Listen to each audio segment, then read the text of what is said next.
Boa tarde, alunos. A gente vai fazer aqui nossa primeira videoaula, tá? É uma videoaula aqui de introdução. Está testando aqui também esse novo formato aqui desse aplicativo aqui para videoaula. Essa videoaula aqui está prevista aqui, tem uma duração de 15 minutos. Pode passar um pouco mais do que isso, tá? A temática aqui é uma temática mais teórica, né, como uma aula de introdução a sentidos históricos, nas quais falaremos aí de modo de produção, sistema de produção, estrutura, conjuntura, tá? Para que possamos ter uma sequência aí consistente das temáticas aí previstas no nosso curso. Bom, então a gente vai começar falando aqui na aula de hoje sobre processo de trabalho. Processo de trabalho, né, é caracterizado aqui no nosso slide, né, dentro da nossa abordagem, como processo da transformação da matéria, né, que matéria? Matéria-prima ou qualquer material, né, pela ação humana. Então essa transformação, ela sofre a ação humana, de alguma maneira, né, torna-se um produto, né, esse processo de trabalho ele engendra.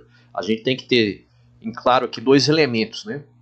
O primeiro, que para a nossa abordagem ele tem que ter a ação humana, e o segundo, que necessariamente ele transforma, através dessa ação, um produto, um determinado produto, que pode ser um produto que tenha valor de uso para as necessidades humanas, ou valor de venda, valor de compra, né, valor de mercado. Tá? Então pode ser um trabalho artesanal, pode ser um trabalho aí de manufatura, de oficinas, ou um trabalho de indústria, né, onde você tem maquinários trabalhando aí. Mas aí você vai falar que tem esses maquinários trabalhando, não necessariamente tem o ser humano, né, mas nessa abordagem, né, tem que ter aí pelo menos o trabalho ali do ser humano para fazer a programação das máquinas, né? Então, necessariamente aqui nessa abordagem tem que ter a ação do homem, porque senão seria um processo aí de automação flexível, né? E esse trabalho não é só constituidor de um produto material, né, ou mercadorias, né? É um trabalho, sobretudo, também intelectual ou imaterial, né, como chamamos. Que pode ser um trabalho de um diretor de escola, um trabalho aí de comércio, de um vendedor, ou um trabalho artístico, né, intelectual, de um professor, né, um trabalho de gerência, né? É um trabalho que não gera ali um produto tangível, né, mas que necessariamente pode modificar ali as naturezas das relações, né, que a gente está falando aqui. Porque para a gente entender todo esse processo, né, que a gente está começando aqui, estamos começando aqui do básico desse processo de trabalho para entender as estruturas maiores, né, modo de produção, sistemas, né, que a gente vai ver em seguida aqui. Um conceito muito importante aqui no ensino médio aqui dentro do ensino de história é o modo de produção. E a gente tem que entender o modo de produção que envolve todos esses processos aí de trabalho. Aqui no slide aí, número 2, né, tem aqui os exemplos, né, do trabalho artesanal, o trabalho agrário, né, o trabalho na fábrica, né, trabalhos aqui no meio aqui dos camponeses, né. Então temos aqui os exemplos aqui nesse slide. Então vamos passar aqui adiante, definir aqui o modo de produção. Coloquei aqui basicamente só a definição essencial, né, mas você certamente vai ter tempo aí de buscar na internet aí essas definições mais completas, né? Mas tem que ver o seguinte aqui, né? Pegar aqui a essência da coisa e depois a gente ir acumulando aqui maiores complexidades desse conceito, né? Então o modo de produção é citado aqui como a maneira ou a forma como o homem organiza sua vida em sociedade. Tá? Então reconstituindo lá atrás, né, pegando ali do início, né, onde tem as primeiras civilizações, as primeiras cidades-estados, né, justamente ali que surgem, né, da fixação do homem lá num território, né, porque anteriormente, né, o homem ficava ali 24 horas por dia buscando, né, as condições necessárias para a sua sobrevivência, para proteger-se do frio, para abrigar-se, né, combatendo também junto com outros animais ferozes, né, e outras tribos inimigas, né. Então a preocupação ali, naquele momento pré-histórico, né, a gente está falando de períodos muito recuados, né, era realmente ali no intuito da sobrevivência. E aí aquela atividade que realmente fazia toda uma diferença, né, que era essencial, né, para a sobrevivência humana, era aquela que gerava os alimentos, né? E dentro dessas atividades que geravam alimentos, a caça ela passa a ter uma primazia. Então o homem, o ser humano, passa a ser carnívoro, né? Ele passa a consumir proteínas, né? E aí a caça assume uma atividade principal. Então o homem, naquele momento, caracterizava-se um modo de produção de caça e de coleta de alimentos, né? Caça de animais, coleta de alimentos, nos quais ele tinha que ficar ali, tendo essa ocupação aí de sobrevivência, de procurar os alimentos. E aí, naquele momento, não se tem Estado organizado, não se tem sequer cidade-estado, não se tem planejamento assim a nível complexo, né? Passa-se a ter a primeira dominação da história, que é a dominação do homem sobre a mulher, né? Justamente porque a caça ela passa a ter uma preponderância sobre a atividade de coleta, e quem vai fazer a caça necessariamente ali pelo porte físico é o homem. Estamos falando de sociedades aí onde a força bruta, né, ela fala mais alto, né? Então não é uma sociedade de pessoas de pensamento intelectual, não é uma sociedade em que a destreza da caça, a força física tem a dominância ali. Naquele momento tem essa primeira dominação, que é do homem sobre a mulher, e a mulher fica bastante tempo aí submissa ao homem, e até o século XX, onde consegue luta até hoje pela equiparação de seus direitos, né, e garantias aí constitucionais e legais, né, mas aí muito tempo na história a mulher ela fica submissa completamente aí ao homem, e isso se dá nesse momento aí de ruptura, de caça e de coleta, tá? Mas quando nós temos ali um conflito humano, né, a gente tem ali a briga pela posse desse território que tinha os animais, né, para poder servir de caça, né, e como esses territórios eram escassos, né, já tinham guerras tribais, né, pela posse. Acontecia que esses animais se esgotavam também. A natureza ela tem uma limitação, e o homem necessariamente ele tinha que ser nômade, né? Essa característica fazia que ele saísse de uma região e necessariamente tivesse que ir para outra para encontrar a mesma condição que aquela região anterior lhe dava, e naquele momento não vai lidar mais, tá? Então era comum aí esses conflitos, tá? Então o homem tinha que estar procurando aí essas condições ad eterno ali. Então era um círculo, né? Então durante ali as fases, né? Acontece que com o advento da agricultura, e aí um acontecimento muito importante da história, a partir de 10.000 AC, então tem até o filme aí bacana que tem esse mesmo nome, então indicação aí para quem tiver tempo depois olhar esse filme, uma grande produção. Também tem outros filmes aí da pré-história que vocês poderão estar vendo. E aí, com essa agricultura, o homem passa a se fixar ali num território, numa região, tá? E é lógico que essa região vai ter que ter uma grande quantidade ali de água, tá? Porque é uma agricultura primitiva, uma agricultura rudimentar, mas uma agricultura que permite o homem fixar-se, né?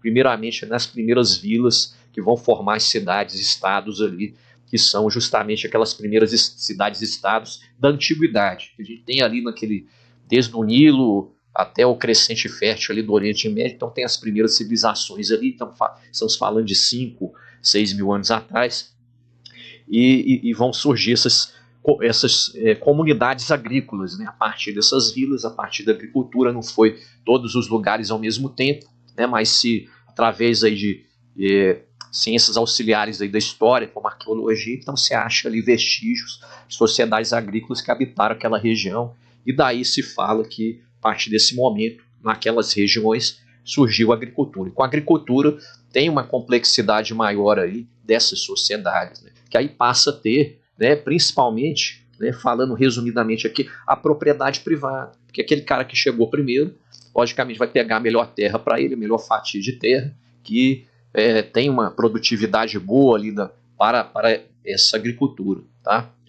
Quem vai chegando depois ou vai chegando num segundo momento, vai pegando a terra mais arenosa, mais montanhosa, que não produz tanto, né? E aí é lógico, né, que você perguntar para a professora de geografia, o professor, ele vai falar que a agricultura naquele momento vai melhorar a condição de vida. Melhoria de condição de vida, ela sabe como que é quando fica ali a pessoa numa maior tranquilidade. Pense aí com a cabeça de vocês. Qual sociedade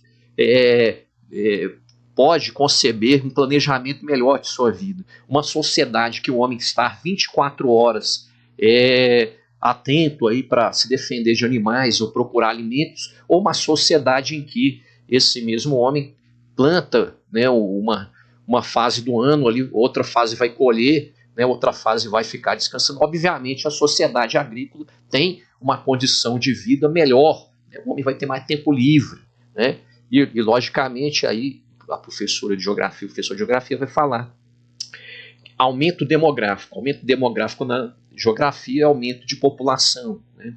Então vai ter mais festa, vai ter mais coisas, então há um crescimento populacional, tá? Naquele primeiro momento aí do surgimento das cidades. E é lógico que, como a agricultura era primitiva, né, o crescimento populacional ele vai ultrapassar a linha da produtividade ali daquela terra. Então isso vai causar um desequilíbrio a longo prazo. No primeiro momento foi uma melhoria da condição de vida, aumento de população, mas aí já vai se ter um Estado organizado, que vai ter que ter um Estado para administrar aquilo ali, e é lógico, quem vai administrar esse Estado é o proprietário de terra, né?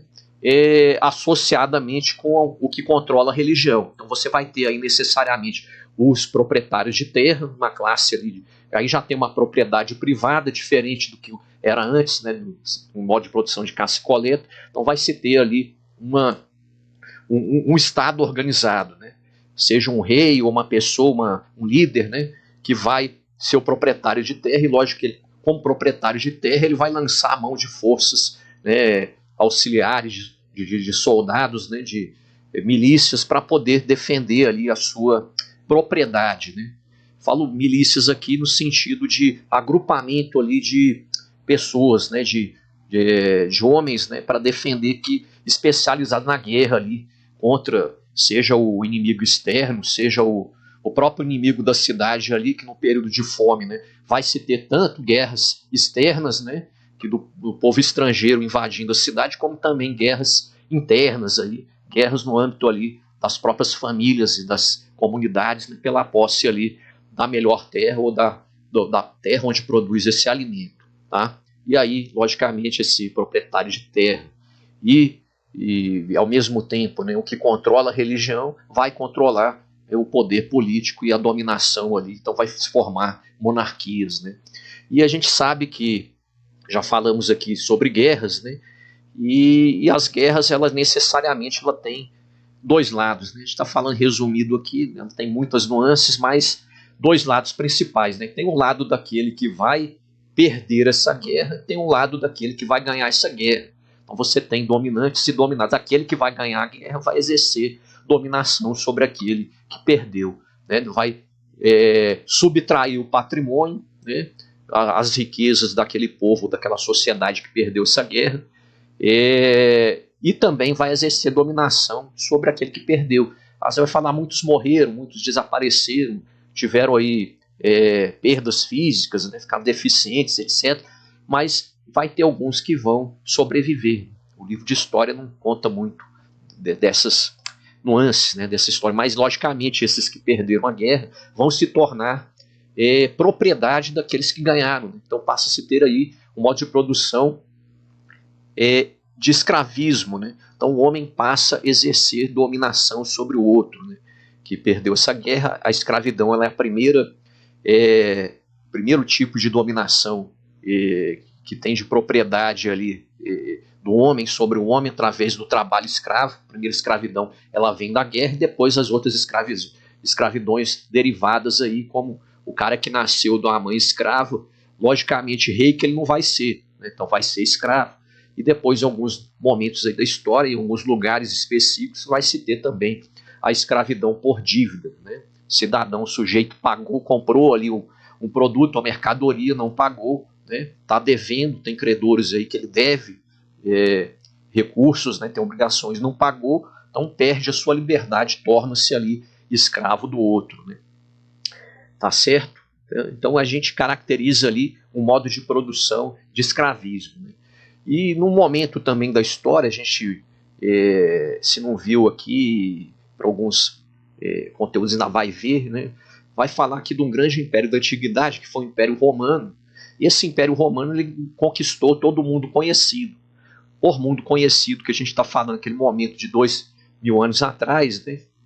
A gente está falando aqui de Europa, norte da África, parte do Oriente Médio, e aí tanto há essa dominação que aí o mar Mediterrâneo passa a ser conhecido como um grande lago romano. Então o Império Romano domina toda aquela região, e aí como que ele consegue dominar? Primeiro que ele tem a primazia militar, né, e das tropas, né, mas principalmente pela exploração econômica, em que o Império Romano explora o trabalho escravo. Então ele se apropriava lá de uma cidade, de uma vila, explorava a população, seja através da escravidão direta daqueles povos que o Império Romano dominava, seja através da exploração indireta, né, que ele não escravizava diretamente, mas pedia o famoso tributo, né, pedia ali tributos em espécies, né, em gêneros agrícolas ali, para poder tutelar, né, e dominar ali aquela região,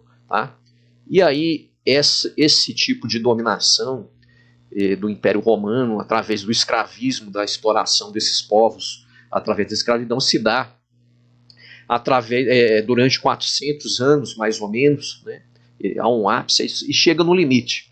O Império Romano chega no limite aí, físico, não tem mais recursos humanos para poder dominar mais, ao mesmo tempo que também não tem condições de manter aquele largo, imenso território que conquistou, né, seja através do enfraquecimento interno, de sua corrupção e melhoria de condições de vida de suas elites, né, que se acomodam, né, e aí fica à mercê de vulnerabilidades, né, e sofre ataque aí de povos estrangeiros não conhecidos naquele momento, que passam a pressionar as suas fronteiras, né? E aí ele passa a sofrer tudo aquilo que ele exerceu sobre os outros povos dominados, né? Então ele passa a sofrer invasões bárbaras, né, por volta do século V, né? E aí não vai ser da noite para o dia, mas num dado momento, né, o Império Romano vai cair depois da invasão de Roma. Mas a importância disso que eu estou falando aqui não é o fato que o Império Romano caiu, é que cai com ele todas as estruturas, né, de poder que ele mantinha, né, que cai com ele toda a vida urbana, o comércio, né, havia um comércio no Império Romano. Então há uma ruralização da sociedade. O ser humano que estava naquela cidade sob a proteção romana, sob a Pax Romana, ele necessariamente vai ter que buscar uma condição melhor, porque ele está vendo as cidades serem invadidas aí destruídas por hordas, né? E ele vai ter que ir para o meio rural. Só que chegando no meio rural, essa terra também já está concentrada na mão de senhores, né? E terra, naquele momento, só se conquistava através da guerra, por herança ou acordo entre nobres, né? Não podia comprar, não tinha muito acordo ali. E aí a terra estava concentrada. E aí para esse homem, né, fugido aí, imigrante da cidade para o meio rural, ele vai ter que se sujeitar àquelas condições que aquele senhor de terra, aquele proprietário nobre, né, como ele era chamado, vai exercer sobre ele, né? Então aí passa a ter um modo de produção servil, né? Torna-se servo, né, de outro senhor, de outra família, tá? E aí existe uma diferença fundamental entre o servo e o escravo, né? Porque o escravo ele é propriedade do senhor. O escravo é um ser humano que perde a sua condição de ser humano, passa a depender do amo, de um senhor, que vai exercer nele, sobre a forma reflexa, a vontade dele, senhor, não de escravo. Então, se o escravo fosse pessoa hoje, ele não teria CPF, estaria vinculado ali a um senhor que pode fazer ali, tratá-lo como mercadoria, vendê-lo, alugá-lo, né? Então ele é coisa, é um ser humano que perde sua condição de ser humano, é propriedade do Senhor. O servo ele não é propriedade do Senhor, tá? Aí você fala, mas ora, se o servo não é propriedade do Senhor, por que ele está necessariamente lá na terra do Senhor? Porque ele precisa da terra do Senhor, ele como sem terra, né, tem que se sujeitar às condições que o Senhor lhe atribui para trabalhar nessa terra. Não só pela necessidade econômica de usar essa terra, porque ele não tem terra, mas também por um laço ideológico, juramento, né, de ritual, que era chamado ali laço de vassalagem, né? Ele tornava-se vassalo, né, com a bênção da igreja, que era a grande instituição naquele momento ali que vai herdar esse poder romano, e a igreja vai mandar, né, ela vai limitar o poder ali desses senhores feudais, desses nobres, né, e aí através dessas relações de vassalagem, o servo fazia um juramento ao Senhor de fidelidade, e em troca, contrapartida, né, muito oportunamente lá para o Senhor, lógico que uma relação de muito mais vantagem para os poderosos, né, garantia-se ali uma proteção militar, né, porque o senhor de terras também controla as tropas, né, a cavalaria e ali os meios militares, né. E obviamente ali o servo para trabalhar nessa terra, né, tinha que fazer esse juramento, né, senão ele poderia fugir, né, mas ele estava preso. O que é importante que a gente saiba aqui, que não só ele, uma vez fazendo esse laço de juramento, não só ele ficava preso e atrelado a esse senhor, como também toda a sua linhagem. O seu filho, o seu neto, o seu bisneto estaria ali atrelado não só ao Senhor, como à linha do Senhor, o filho do Senhor, né? Então era um laço que prendia a família, né? Era um laço ali de família, né? Em relação à família do servo com a família do Senhor e toda aquela linhagem de descendência, ok? E era uma coisa, obviamente, legitimada pela Igreja Católica, tá? Então falamos aqui do modo de produção servil. No outro momento, né, por volta aí do século XV, onde há um processo na história chamado ali de acumulação primitiva de capitais, o renascimento do comércio, com a circulação de maiores ativos econômicos na Europa, né, como o ouro que veio da América Latina, através da América Espanhola, né, e passa a confluir lá para a Europa, né, há um fechamento ali também do comércio com o Oriente, né, então toda aquela interação faz com que ressurja esse comércio europeu e a vida urbana, e isso vai enfraquecer aquele feudo, né, que era a estrutura rural do nobre, né, onde tinha servos, né. Então através aí desse comércio vai surgir primeiramente vilas, né, e burgos, né, fora desse espaço, desse mundo feudal, desse modo de produção servil, e pessoas aí, mercadores, né, o empreendedor, né, que hoje está na moda de falar empreendedor, fazia ali a intermediação dessas mercadorias, né. É bom falar que o comércio não surge aqui. Na antiguidade você tinha comércio, né? Desde as primeiras cidades, com artesanato, tinha-se trocas ali na antiguidade. Mas aqui há um ressurgimento, né? E aí um volume aí de riquezas, né, que talvez a história não conhecesse naquele momento, até aquele momento, né? É lógico que hoje é muito maior, mas ali se tem ali uma estrutura que vai enfraquecer aquele modo de produção servil. Então vai se passar a ter, com o passar do tempo, né, e o poder desses ativos, né, que vão ser chamados aí dentro de um sistema capitalista de capital, né, e aí uma diferença aí substancial entre dinheiro e capital, né.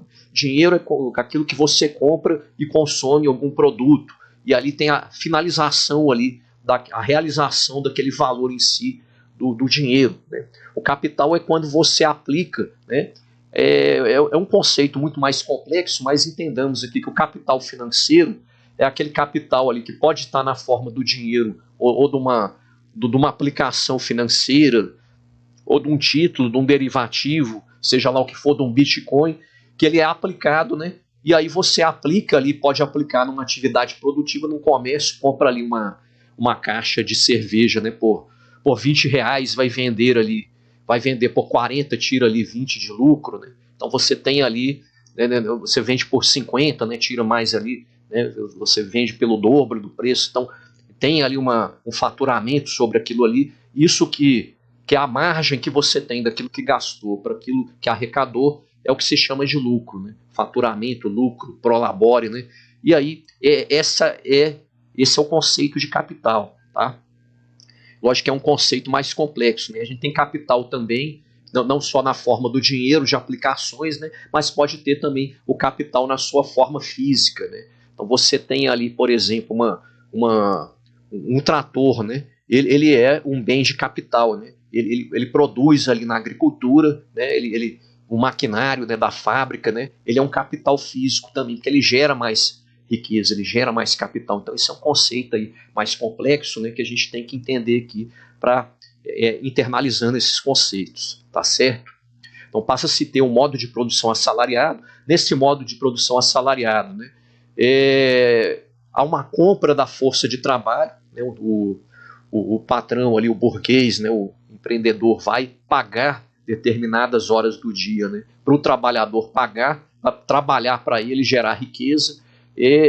A maior parte desse trabalho é apropriada, né, e vai para o patrão em forma de lucro, e a menor parte vai em forma de salário, o trabalhador, que é a remuneração, a retribuição do trabalho dele. Então vai nessa forma aí, para ele poder subsistir, sobreviver e comprar e consumir, porque não existe o sistema capitalista que a gente vai falar daqui a pouco sem o consumo, sem a esfera do consumo, ok? Então definimos aqui tudo isso aqui do modo de produção. Vamos falar aqui do sistema de produção. E o sistema de produção necessariamente, cada sistema de produção está relacionado a um modo de produção específico, né? Um sistema tribal de produção está relacionado ao poder do homem que tem sobre a posse do território onde tenha caças, né, e alimentos para poder extrair, né? Então está correlacionado ao sistema de caça e de coleta, né, onde se tem ali a primazia ou dominação do homem sobre a mulher, onde se tem ali a força física, né, naquele momento ali, na sociedade muito primitiva, muito rudimentar, né? Então há essa correlação. Um sistema de produção escravista necessariamente está relacionado aí a um modo de produção de escravismo, né, onde você tem a posse e a propriedade do homem sobre outro homem, seja através da guerra, seja através ali da herança, né, familiar, ou mesmo ali da dívida, né? No momento que você tem ali um modo de produção feudal, necessariamente, né, você vai encontrar de uma forma preponderante um sistema, um modo de produção servil, onde você tem uma relação ali dominante e dominado, né? Senhor, servo, né? Então você tem tudo isso aí. Todos esses sistemas de produção, necessariamente você tem a dominação, você tem um personagem histórico dominante e você tem um personagem histórico dominado, né? E obviamente também nesse sistema capitalista de produção que se correlaciona ao modo de produção assalariado, há esse tipo de relação também, caracterizado pela compra, né, da força de trabalho, uma nova modalidade aí, nova, falando aqui em termos históricos, né? Mas aí uma compra dessa força de trabalho, né, uma nova forma também de dominação exercida preponderantemente pelo capital, ok? Então temos aqui mais alguns 7 minutos, né? Vamos ver se aceleramos aqui esses slides, né? Então vou falar aqui rapidamente, né, só para ter uma noção. A gente não pretende aqui esgotar tudo isso aqui, né, até porque são conceitos muito complexos, né? Falar aqui das estruturas, tá? E depois de algumas conjunturas e rupturas aqui, mas enfim, o que é uma estrutura histórica, né? Uma estrutura social? Então são partes que compõem a sociedade, né? Elas podem ser em forma de instituições, né, de meios, né, para levar as riquezas, né? Então essas estruturas sociais, né, que a gente está falando aqui, elas se dividem basicamente em 2 tipos de estrutura, né? Então a gente tem a superestrutura, que é uma coisa mais intangível, né? Muitas vezes não dá para pegar, e a infraestrutura, que aí já são meios físicos, né? E a gente vai começar a explicar dela porque é mais fácil, né, para dar esses exemplos, né? Então uma infraestrutura, você pegar um equipamento público ali, um orelhão, uma rodovia, um banco, uma escola, um aeroporto, um hospital, né? Então tudo isso são exemplos de infraestrutura. Então são aspectos, instituições meio econômicos e sociais, onde passam, né, pessoas, recursos humanos e mercadorias, né? Então tudo isso é uma infraestrutura de uma sociedade, tá certo? A superestrutura, necessariamente, ela tem ali instituições político-jurídicos, ideológicas, né, onde tem partidos políticos, tribunais, né? Então são espaços do poder onde tem ali a dominação, né? Então você pegar tribunal, partido político, prefeitura, né, Congresso Nacional, então são espaços onde tem a definição do poder, né? Pode ser uma igreja, pode colocar aí também, tem esse controle, então tem aí o exemplo da superestrutura, ok? Então vou falar aqui mais rapidamente, aqui ainda temos aqui 5 minutos, o conceito aqui de conjuntura. Conjunturas, elas são quadros temporários que existem na sociedade, acontecimentos operados, né, dentro da sociedade devido ali a transformações provisórias aí nas suas estruturas. Um exemplo, né, a inflação, uma crise política, né, a partir do momento que essa crise volta para o normal, pode se restabelecer uma situação anterior, ou essa situação pode engendrar um agravamento desse quadro e levar aí para uma coisa permanente, que é o caráter aí da ruptura, que a gente vai falar agora. Então, necessariamente, se a conjuntura tem um caráter provisório, a ruptura ela tem um caráter de permanência. A gente define aqui a ruptura como rompimentos operados nas estruturas, né, da sociedade que a gente está falando aqui. Podem ser rupturas totais ou parciais, né, estabelecidas aí nessa sociedade de caráter permanente. Então a gente tem exemplos de guerras, guerra civil, revoluções, né? Então quando se sai aqui necessariamente aqui de um sistema de produção, vai para outro, necessariamente cada barrinha aí você tem uma estrutura, né? uma ruptura histórica, né? Então esse aqui dentro da nossa abordagem é o que a gente tenta trabalhar mais, essas rupturas, né? Esses momentos de transformação da sociedade em algum aspecto. Pode ser uma ruptura apenas no âmbito econômico, pode ser uma ruptura apenas no âmbito político, ok? Então a gente vai finalizar por aqui. Não, tem mais uma questão que a gente vai fazer, como isso aqui já foi cobrado em exames, né? Então uma questão aqui do CEJARG, né? Adaptada, tá? Todas as coisas que direta e indiretamente nos permite transformar a matéria-prima em um bem final são chamados de...